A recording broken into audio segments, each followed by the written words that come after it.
Let's talk about the cards that will surely receive retrains for later on for the 30th anniversary.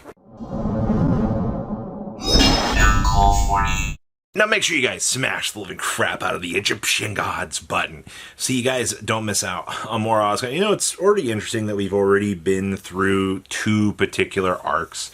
We've been through Duelist Kingdom and we've been through the emphasis of, Joey's Battle City arc, which, was basically the completion of it, unless the Merrick set coming up here is going to be the one to kind of complete the trifecta on this. But, we're already expecting an Egyptian God retrain to be coming down here with the upcoming Merrick set release, which would technically be the first of the Egyptian gods that we would actually see being emphasized as iconic cornerstones within the game's history, which I think is kind of a cool thing. But there's also the question of, one, do the Egyptian gods really need retrains?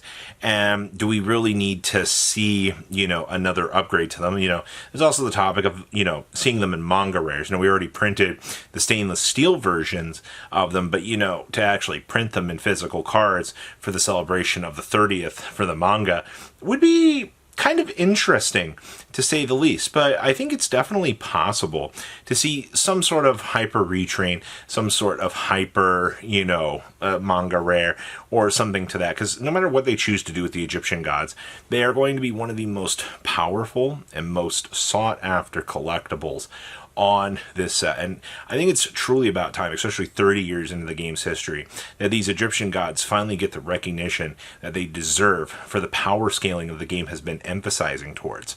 Because right now, the current Egyptian gods don't even really hold a candle to competitive Yu-Gi-Oh!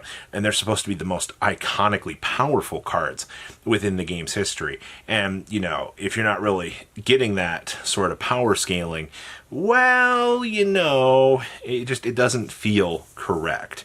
Which brings us to Zorc himself. Now, we already received a Zorc mini spin-off, or at least a little Zorc in the form of the manga promo coming out with V-Jump here, which was kind of a cool thing, I guess. But it's not the Zorc that we know and expect. Zorc is that kind of giga powerful monster that you kind of look at and go, oh, hey, this guy he was the big bad.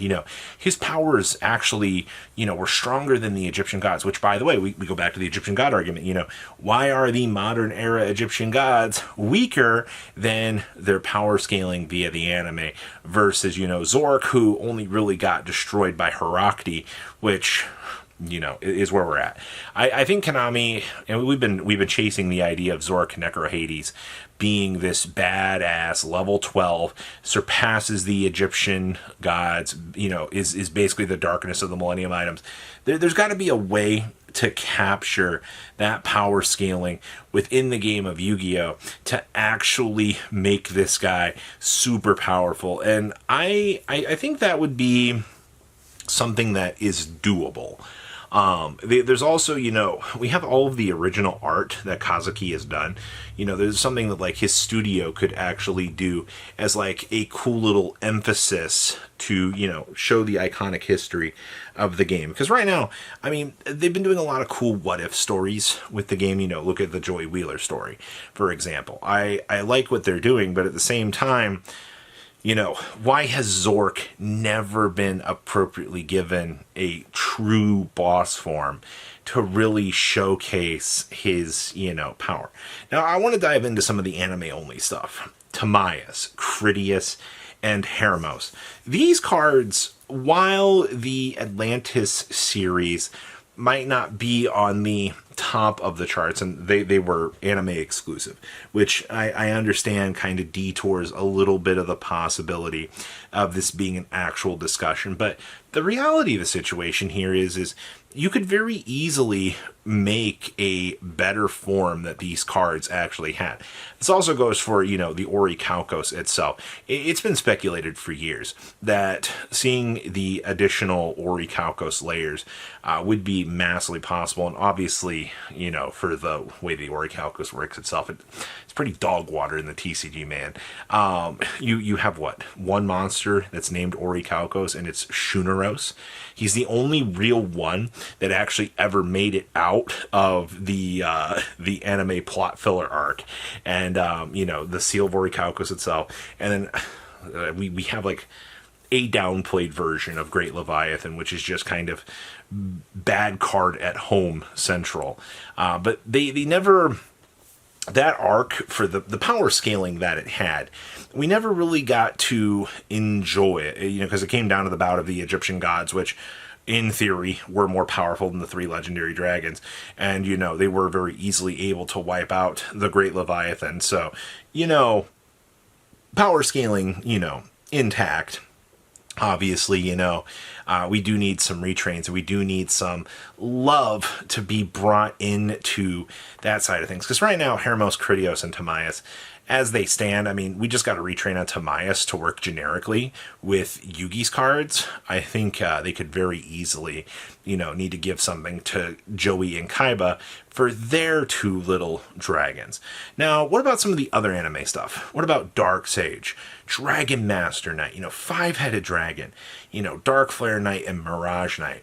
These more, iconic to the TV show, and they do have like their emphasis on the TV show. Look at 5-headed dragon, for example.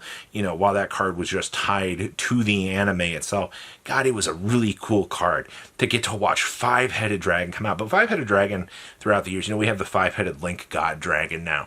We've been seeing Konami slowly taking these monsters and giving them existing form upgrades to try to make them feel, more iconically included within the game. Especially, there's the big distinction, though, between the anime only stuff and the manga stuff. Like, a Dark Flare retrain would be so cool to see be used in Joey's hypothetical Battle City deck that he's got right now. But unfortunately, it's an alternate telling to the existing manga arc, which means that these would have been cards that Joey would have used.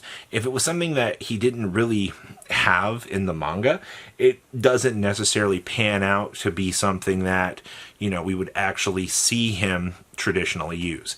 So I think the topic of conversation for these anime only cards, Valen's armor cards as well, sad day. I think there's a topic of conversation to be had for these. I just unfortunately don't think it's going to be happening right now. I think we're just in a really weird place with the game's history that the manga is the emphasis right now.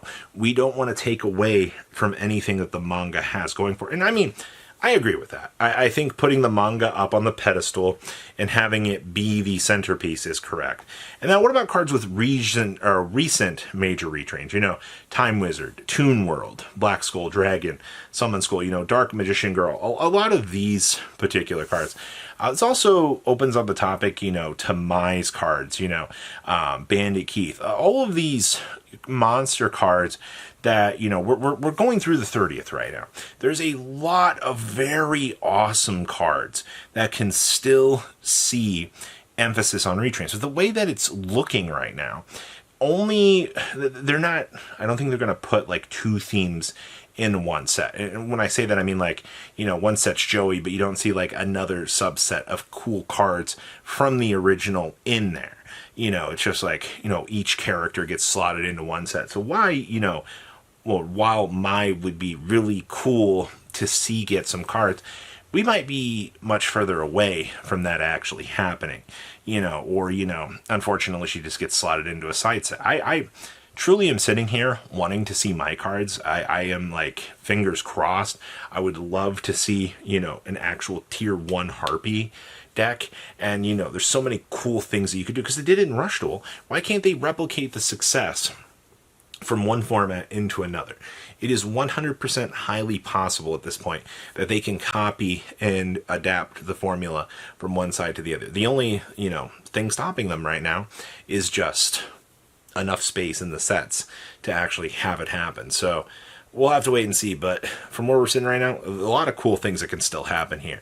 So please, leave a comment down below, tell me what you guys think, and I'll see your beautiful faces back here in day, guys. Patrons! Thank you!